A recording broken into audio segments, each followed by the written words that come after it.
সকালে কফির কাপ আর পপকর্ন নিয়ে চলে এসেছি নতুন ব্লগ সঙ্গে করে।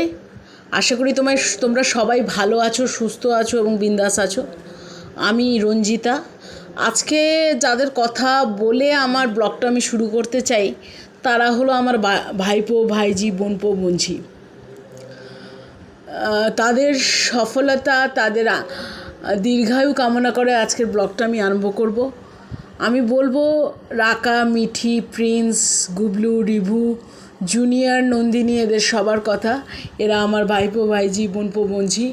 এদের দীর্ঘায়ু কামনা করে, এদের সুস্থতা কামনা করে, এরা বাবা মার মুখ উজ্জ্বল করুক, বড় হোক, এই কামনা করেই আজকের ব্লগটা আরম্ভ করছি। তোমরা সবাই যারা বয়োজ্যেষ্ঠ আছো, বড়রা রয়েছো, তারাও এদের জন্য প্রে করবে, এদেরকে আশীর্বাদ করবে, এরা জানি ভালো মানুষ হয়। আজকে যদিও আমি বলেছি আমি দেরি হয়ে যায়, অনেক দেরি হয়ে গেছে, এখন আর সত্যি কথা ব্রেকফাস্ট করার প্রকৃত সময় নয়, তাই আজকে শুধু পপকর্ন আর কফি নিয়েই আমি চলে এসেছি।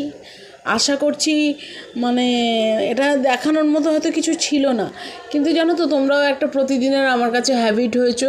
তোমাদের কাছে ফেরত আসতে পেরে বা তোমাদের সাথে শেয়ার করতে পারলে আমারও ভালো লাগে, আমার মনটা খুশি হয়ে যায়, তাই আমি ব্লগটা নিয়ে চলে এসেছি।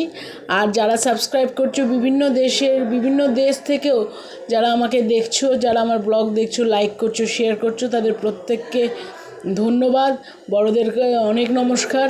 তোমরা সবাই ভালো থেকো, সুস্থ থেকো এবং অবশ্যই বারবার বলি, রোজ বলি, আনন্দে থেকো এবং পরিবারের পাশে থেকো, পরিবারের যত্ন নিও। Thank you very much. দুপুরের ব্লগটা নিয়ে আবার ফেরত আসছি।